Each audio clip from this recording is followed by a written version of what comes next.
నమస్తే. ఈరోజు మన లైఫ్ స్టైల్లో తలకాయ కూరని ఎలా వండుకోవాలో చూద్దాం.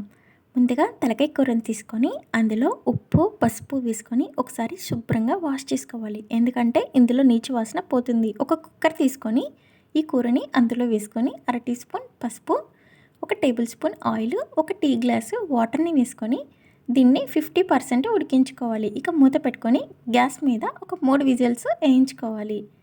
ఈలోపు ఒక మిక్సీ జార్ తీసుకొని అందులోకి సన్నగా కట్ చేసుకున్న ఒక 2 ఆనియన్స్, ఎండు కొబ్బరి ముక్కల్ని వేసుకొని మూత పెట్టుకొని మెత్తగా గ్రైండ్ చేసుకోవాలి. ఇలా గ్రైండ్ చేసుకున్న పేస్ట్ని పక్కకు పెట్టేయాలి. ఈలోపు మనకి కూర కూడా చక్కగా ఉడికింది. దీన్ని కూడా పక్కన పెట్టేసి గ్యాస్ ఆన్ చేసుకొని ఒక ప్యాన్ పెట్టుకొని అందులో 3 టేబుల్ స్పూన్ల వరకు ఆయిల్ వేసుకొని ఒక బిర్యానీ ఆకు, ఒక దాల్చిన చెక్క, 3 లవంగాలు, ఒక యాలకుని వేసుకొని మనం మిక్సీ పట్టుకున్న ఈ కొబ్బరి ఆనియన్ పేస్ట్ని వేసుకొని ఒకసారి బాగా కలుపుకోవాలి. ఇందులో అల్లం వెల్లుల్లి పేస్ట్ని కూడా వేసుకొని మరొకసారి కలుపుకోవాలి.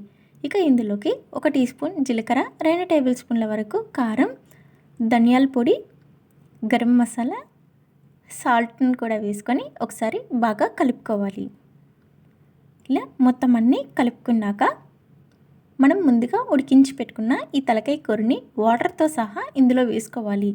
ఇలా వేసుకున్నాక ఒక 2-3 సార్లు బాగా గరిటతో మిక్స్ చేసుకోవాలి. ఈ ఉప్పు కారం పట్టేట్టుగా ఒకసారి కలుపుకున్నాక 1 గ్లాసు లేక 2 గ్లాసుల వాటర్ని కూడా వేసుకొని మూత పెట్టుకొని గ్యాస్ని హై ఫ్లేమ్ మీద ఒక 20 నిమిషాలు ఉడికించుకోవాలి.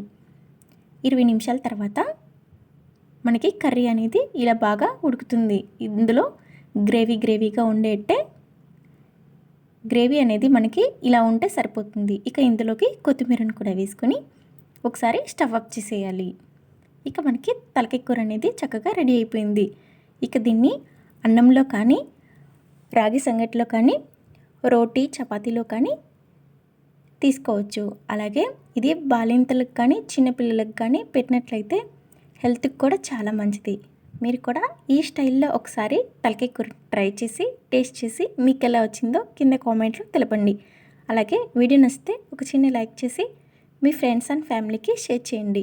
మరిన్ని రెసిపీస్ కోసం మన ఛానల్ని సబ్స్క్రైబ్ చేసుకోండి. Thank you for watching.